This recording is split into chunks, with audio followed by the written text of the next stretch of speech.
Welcome to Coin Retrospectives, short histories of old coins. And here we have the Liberty Head nickel, or the V-nickel, or colloquially the Racketeer nickel.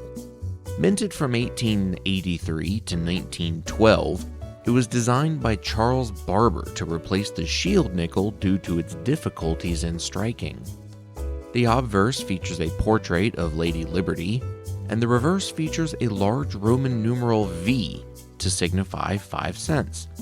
However, missing from this design was, crucially, the word cents, and there were folks ready to take advantage of this. It was not thought necessary to include the word cents, as the silver and nickel 3-cent pieces circulated for years without the word cents. These earlier coins had only a Roman numeral to denote the denomination, but with the nickel being so close in size to the $5 gold piece, many of these early nickels were gold-plated, reeded, and passed off as a $5 coin to unsuspecting merchants, leading to the name of the Racketeer nickel. A deaf and mute man by the name of Josh Tatum was the subject of a widespread tale that he would walk into a store, pick out an item costing 5 cents or less, offer a gold-plated Racketeer nickel as recompense for said item, and accepted as a gift the $4.95 tendered as change.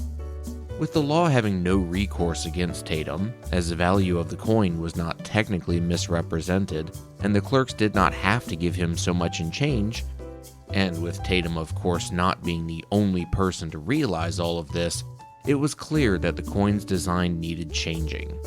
And so Barber went back to the lathe, completing an alternate design in mid-1883. Believing that the Treasury intended to recall the centless nickels, the public responded by hoarding them, and subsequently the centless nickel is not particularly rare today. Rarer are the D and S mint marks of 1912. For the first time, nickel 5-cent pieces were minted in Denver and San Francisco. While the 1912 D isn't much rarer, its San Francisco counterpart is. Struck for only 4 business days and with only 238,000 minted, it's one of the key dates of the series. One of the first 40 1912 S nickels struck was used by the city's mayor to pay the first fare of the city's first electric streetcar, Muni Car Number 1, on the 28th of December of 1912. But with most folk becoming tired of the Barber designs, James Earl Fraser was tabbed to begin work on what would become the Buffalo nickel, and in late 1912, the Barber nickel was retired. Until a mint employee by the name of Samuel Brown struck.